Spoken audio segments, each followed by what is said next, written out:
हमारे डिजिटल की post budget नशरियात के साथ मैं हूं लाहौर से आपका जुल्फ़िकार अली। वफाकी बजट पेश हो चुका है। पंजाब का बजट भी आज वज़ीर ख़जाना मुस्तफ़ा शुजा रहमान ने पंजाब असम्बली में पेश कर दिया।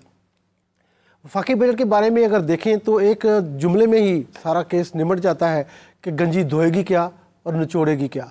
वो इसलिए कि पाकिस्तान की वफाकी हुकूमत के पास FBR जो टैक्स कलेक्ट करेगा वो 12,970 अरब और नॉन टैक्स रेवेन्यू होगा 4,845 अरब। तो टोटल वसाइल जो होंगे पाकिस्तान की हुकूमत के पास वो है 17,815 अरब और उसमें से सूबों का जो हिस्सा है डिविजिबल पूल का काबिल तकसीम महासर का जो शेयर है वो है 7,438 अरब रुपये। तो वफाकी हुकूमत के पास बचता है 10,377 अरब रुपये के वसाइल। अब इस 10,377 में से 9,775 अरब रुपए वफाकी हुकूमत ने अपने कर्ज़ों पर सूद दे देना है, तो 602 अरब रुपए बचते हैं। इसलिए मैं कहता हूँ गंजी धोएगी क्या और निचोड़ेगी क्या। 602 अरब से आपने करना क्या है? 602 अरब से आपने करना है डिफेंस का 2,122 अरब, पेंशन का 1,014 अरब, उसमें से मिलिट्री पेंशन 662 अरब और सिविल मुलाजमिन की पेंशन 220 अरब। उसके बाद सिविल हुकूमत चलानी है वफाक की 839 अरब, पब्लिक सेक्टर डेवलपमेंट प्रोग्राम तरक्याती प्रोग्राम 1400 अरब और बेनजीर इनकम सपोर्ट प्रोग्राम 592 अरब। इस तरह से सब्सिडीज़ भी जानी है कोई 1100 अरब रुपए की। अब ये सारा खर्चा आपने कहाँ से लाना है पैसा? यानी आपके पास 602 अरब है और ये मैंने आपको लंबी लाइन गिनवाई है। जो सब्सिडीज़ हैं उसमें से एक अहम खुशखबरी है आज़ाद जम्मू कश्मीर की हुकूमत के लिए मैं खबर दे रहा हूँ कि उनके पास उन्होंने जो एहतजाज किया था कि हमें सस्ती बिजली दो, पाकिस्तान पूरे से सस्ती, तो पिछले साल हुकूमत पाकिस्तान ने उनको 55 अरब रुपए की सब्सिडी दी है। अब इसको बढ़ा के अगले साल 108 अरब रुपए दुगना कर दी गई है। उनका जो शोर था वो रंग लाया है और उनको सस्ती बिजली अगले साल भी मिलती रहेगी। इस तरह पाकिस्तान रेलवेज़ को जो पिछले साल 55 अरब मिले थे उनको अब 65 अरब 10 अरब का इजाफा पेंशनर्स के लिए खुशखबरी है। अब मैं थोड़ा सा टैक्सों की तरफ आऊँ तो तनख्वाहदार तबके को 5 स्लैब्स में लाया गया है, उन पर टैक्स लगाए गए हैं। पहले तो 6 लाख की छूट को बरकरार रखा गया, लेकिन बाकी को जो है वो ये मैं नहीं कह रहा, ये अमजद ज़ुबैर टवाना पाकिस्तान के फेडरल बोर्ड ऑफ रेवेन्यू के चेयरमैन कह रहे हैं कि 100 अरब रुपए हम ये जो नए टैक्स मेजर्स हैं इनकम सैलरी इनकम से वो लेंगे।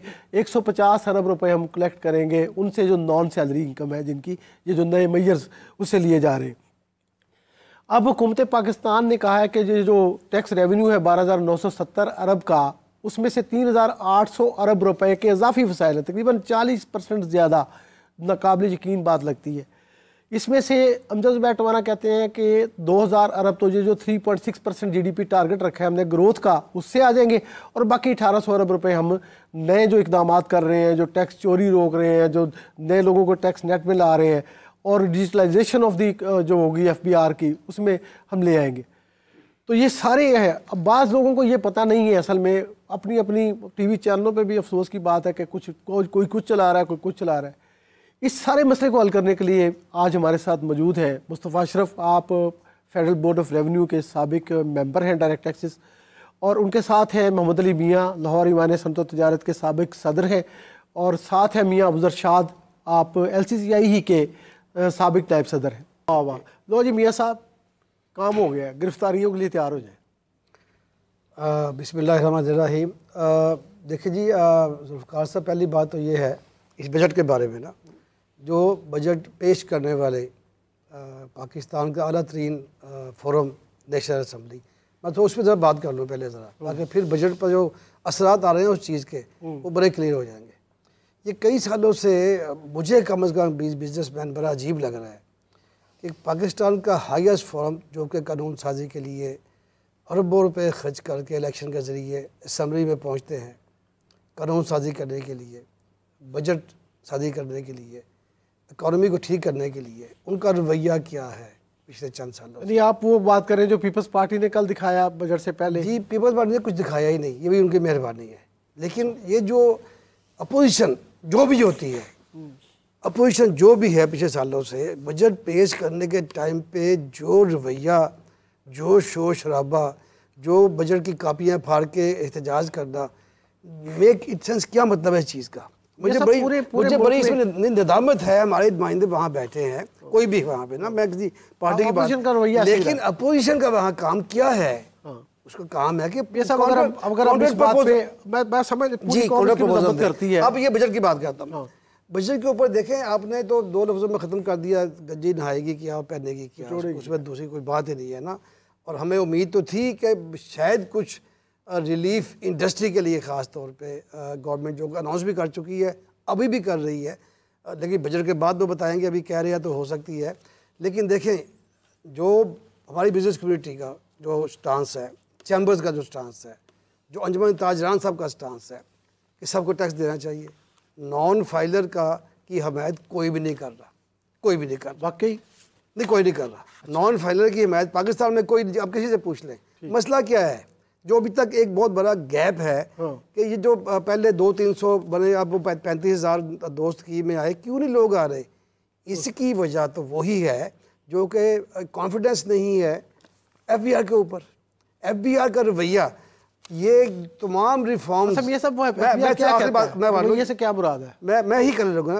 तमाम जो खौफ FBR का, जो जिसकी इतनी जो टैक्स दे देगा फाइल कर देगा, किस बात का होगा? Not at all. जो टैक्स के अंदर हैं, जो उनका हाल हो रहा है, जो उनका हाल हो रहा है, उसको देख के लोग टैक्स क्या हाल हो रहा है, क्या हाल हो रहा है। आपको जो सिर्फ एक इंस्पेक्टर का ऑडिट का नोटिस आना कोई आम बात नहीं है, मामूली बात नहीं है। और ऑडिट किस तरह होता है वो आपको पता है, किस तरह का है। उसके बाद जो एक कॉम्प्लिकेट सिस्टम है पूरा असेसमेंट का, वो बिल्कुल आपके सामने है। हम तो कहते हैं कि सिंपल करें। अच्छा, गवर्नमेंट ने अच्छा किया, ये ताजसनुमा 2 स्कीम जो है, इसमें रजिस्टर कराने का तरीका तो 1 क्लिक पे कर दिया। आफ्टर दैट क्या है, जरा खोल के देखें। आफ्टर दैट अभी तक नहीं पता कि उन पे टैक्स कितना लगना है। 1200 का 1200 की फिगर नहीं है, नहीं ये नहीं। असल बात यही है कि जो हम कहते हैं ना कि खौफ है 1200 रुपये, वो कहते हैं कि वो है ही नहीं। वो कहते हैं आपकी प्रॉपर्टी जो आप वहाँ बैठे हैं, उसकी इनकम रेंटल वैल्यू, उसका 10% असेस हो गया, उस 10% कितना टैक्स लगेगा, 50% 10%, वो भी नहीं पता। सो खुद गवर्नमेंट जो स्कीम बनाई है खुद क्लियर नहीं की।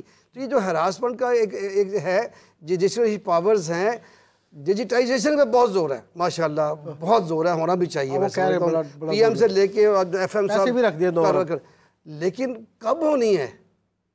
जब तक टैक्स पेयर और टैक्स कलेक्टर के दरमियान राब्ता कम से कम नहीं होगा, मैं समझता हूँ कोई वो डिजिटाइजेशन से ही होना है ना। सर तो वो जल्दी करें ना, कोई टाइम लाइन बताएं हमें। मियां अबूजर साहब के पास चलते हैं। मियां साहब, ये ताजरों की बात मैं आपसे इसलिए करना चाह रहा हूँ कि ये पूरे मुल्क के ताजरों का मसला है कि अगर वो रजिस्टर्ड नहीं होते तो मीर साहब ने तो बड़ी कोशिश की है कि हो जाए, कोई नहीं हो रहा। 35,000 हुए हैं, 32 लाख लोग हैं।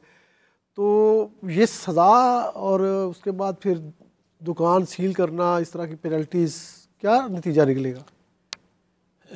मैं बिल्कुल आपकी बात को जवाब देने से पहले ये बता दूं, इस वक्त तकरीबन 37 तरह के टैक्स हम लोग दे रहे हैं, 37 ठीक है दे रहे हैं, जिसमें काफ़ी चीज़ें रिपीट हो जाएंगी। लेकिन इनकम टैक्स की बात के अलावा मैं टोटल बात कर रहा हूँ, 37 किस्म के टैक्स। आप नहीं दे रहे, वो देखे, वो तो दे रही है अवाम, सारे हम सब दे रहे हैं। अब अगर देखें हुकूमत इतनी लॉयल होती तो जो लोगों की प्रॉपर्टी दुबई में, लंदन में, अमेरिका में पड़ी है, उन लोगों को इलेक्शन क्यों लड़ने दिया गया जिनकी इन्वेस्टमेंट बाहर पड़ी है? आज हम $1 अरब के लिए हाथ लेके जाते हैं तो आपको कोई देता नहीं है। इंडिया में जो बंदा ड्यूल नेशनल है वो इलेक्शन नहीं लड़ सकता, पहली बात।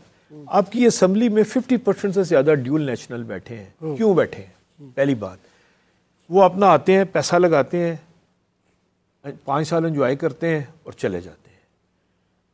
नंबर 2, $20 अरब से ज़्यादा की स्मगलिंग के ऊपर कोई नोटिस नहीं गया जो ईरान और अफगानिस्तान के रास्ते हो रही है। इस वक्त हमारे चीफ ऑफ आर्मी स्टाफ ने जो अफगानिस्तान से सब्जियां आएंगी ना, उसके ऊपर टैक्स लगा दिया, सेल टैक्स। नहीं, मैं अर्ज कर रहा हूँ, थोड़ा सा हाफिज साहब ने, हमारे चीफ ऑफ आर्मी स्टाफ ने सख्ती की तो डॉलर आपका 342 से आज 280 रुपए पे रुका हुआ है। उसकी वजह ये थी कि अफ़गान ट्रेड, ईरानी ट्रेड, ईरान की जितनी ट्रेड थी वो डॉलर में होती थी। एक तो ये इस पे पेट्रोल था, कपड़ा था, सिगरेट था, टायर था, खुशक दूध था, प्लास्टिक दाना था।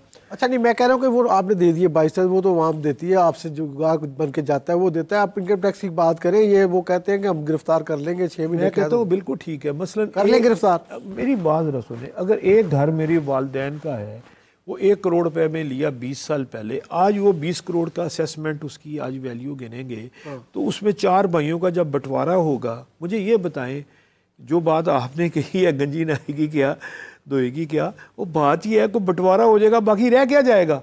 वो नॉन फाइलर हैं सारे, वो 45% उसमें से माइनस जब आप कर देंगे, तो मुझे ये बताएं, वालिद साहब ने 1 करोड़ रुपए की जायदाद ली, आज वो 20 करोड़ की हो गई है, तो 20 करोड़ का 45% निकालेंगे तो ये 9 करोड़ रुपया, तो 8 करोड़ रुपया तो सीधा सीधा गवर्नमेंट ले गई। नहीं तो नॉन फाइलर ना फाइल करे ना। नहीं, मैं कर्ज कर रहा हूँ, इसके ऊपर पॉलिसी होनी चाहिए। कोई चैम्बर का नुमाइंदा बजट में शामिल नहीं है, कोई फेडरेशन का बंदा इस बजट में शामिल नहीं है। यार मियाँ साहब, चैम्बर का नुमाइंदा क्यों नहीं है? चैम्बर का नुमाइंदा वज़ीर आज़म पाकिस्तान है, चैम्बर का नुमाइंदा वज़ीर खारजा पाकिस्तान है। कुर्सी के उस तरफ और माहौल है, नो कुर्सी के उस तरफ और माहौल है, कुर्सी के इस तरफ और माहौल होता है।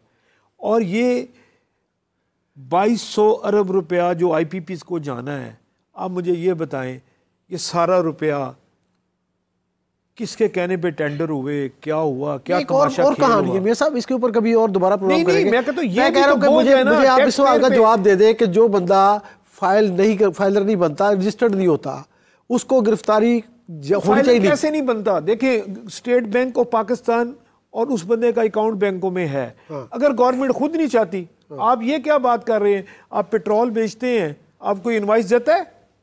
कोई इनवाइस लेने के लिए तैयार नहीं पेट्रोल पंप से। तो कौन कसूरवार है? किसने इनवाइस चेक? कसूर गवर्नमेंट का है, FBR का कसूर है। मुस्तफा भाई साहब, ये जो पहले हम बात कर रहे थे पंजाब के बजट की तरफ आते हैं, आज उन्होंने अनाउंस कर दिया कुछ 3700 अरब, 5.4 ट्रिलियन का 5400 अरब के कुछ ऊपर उन्होंने बजट अनाउंस किया है। उसमें से 3700 अरब वफाकी हुकूमत से आने, बाकी उनके पास सेल्स टैक्स और सर्विसेज है, बाकी प्रॉपर्टी टैक्स है, एक्साइज है, कस्टम ड्यूटी तो नहीं है, लेकिन और कई किस्म के टैक्सेस हैं।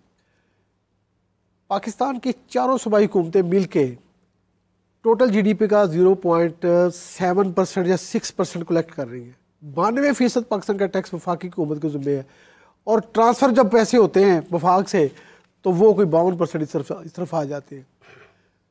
तो जागीरदार के ऊपर जो टैक्स लगना है वो सूबाई हुकूमत ने लगाना है। पंजाब हुकूमत तो खैर आज निकल गई इससे, वो तो नहीं लगा रहे, लगा हुआ टैक्स है, वसूल नहीं कर रहे। तो अब क्या होगा? यानी इंडस्ट्री तो फिर अकेली देगी टैक्स, जब सारा खजाना फिर इंडस्ट्री ने भरना है ना। जी ज़ुल्फ़िकार साहब, देखें, इंडस्ट्री का हिस्सा तो 17% है GDP में, और टैक्स में हिस्सा 60% है। हाँ, एग्रीकल्चर में GDP का हिस्सा 24% है, और टैक्स जो है इंडस्ट्री का भी 18-19% हो गया जी, कम हुआ। वैसे तो पहले 21% भी था, 18 हुआ, 17-18 का नज़दीक है ना। देखिए, एग्रीकल्चर का 24% है ना, और टैक्स कितना है वो तो बताने के काबिल ही नहीं है कितना टैक्स है। और सर्विसेज का भी इसी तरह मैं समझता हूँ। पंजाब बजट में जो आज जो सुना है, पूरा ही सुन चुका। एक तो वही माहौल था, वहाँ पे कापियाँ फाड़ी जा रही थी, बड़ी शर्मिंदगी की बात है, सेम था, जो कि बड़ी शर्मिंदगी हम कंडेम करते हैं, बिजनेस कम्युनिटी इस माहौल को कंडेम करते हैं।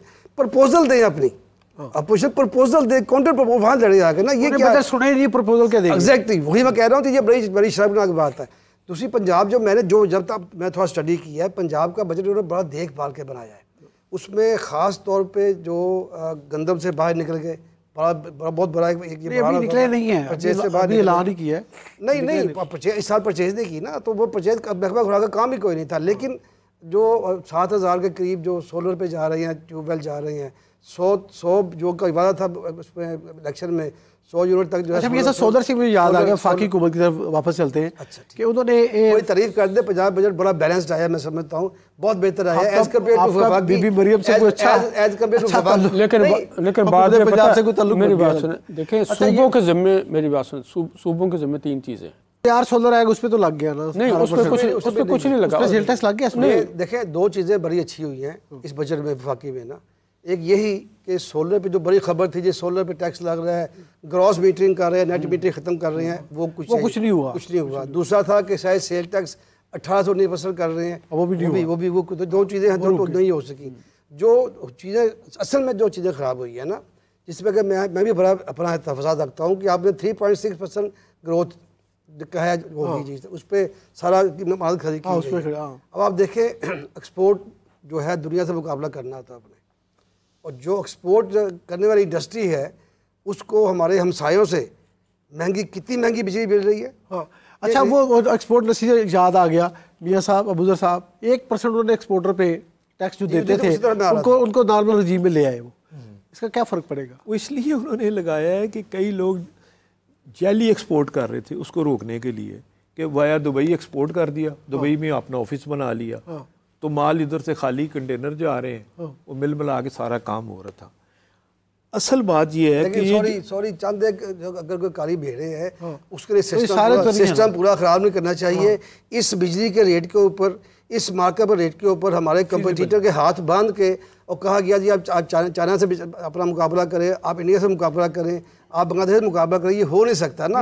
अब उसका क्या करना है? तो ये मुझे लगता है कि इस पे बात होगी और लोग इस पे कुछ एहतजाज करेंगे।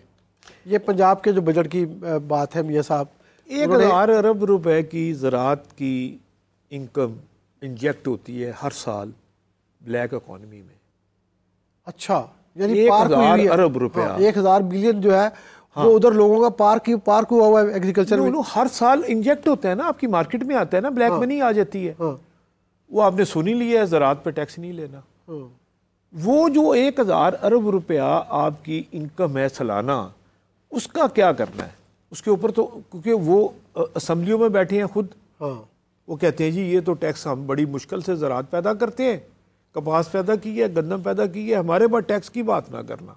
सही बात है मियां साहब आपकी। अब 1000 अरब रुपया बगैर किसी बात के हर दफ़ा इंजेक्ट हो रहा है। अगर आपने सिस्टम ठीक करना है तो हमें जैसे 4 लाख ज़राअत पे पूरा टैक्स वसूल करें। नहीं, हम अगर चेक विड्रॉल कराते हैं तो आप हमें कहते हैं जी हम अगर प्राइवेट लिमिटेड है या पब्लिक लिमिटेड है तो हमारी एक लिमिट उन्होंने बनाई जी, इतने से ज़्यादा चेक काटना है। तो अब बताइए किस रीज़न क्या है? अब एक ज़मींदार सिर्फ जितना मर्जी जो मर्जी करे, वो कहता है मेरी मेरे 3 मरबे ज़मीन है और मेरी वहाँ से इनकम आई है, बस बात खत्म। अच्छा, वो दोबारा दूसरी तरफ जाके कह रहा है जी मेरी गंदम नहीं बिक रही, मेरी रुई नहीं बिक रही, मुझे नुकसान हो गया। 1000 अरब रुपए के ऊपर कोई सोच ही नहीं रहा कि भाई ये 1000 अरब सालाना इंजेक्ट हो रहा है ब्लैक इकॉनमी में, इसका क्या ये क्या करना।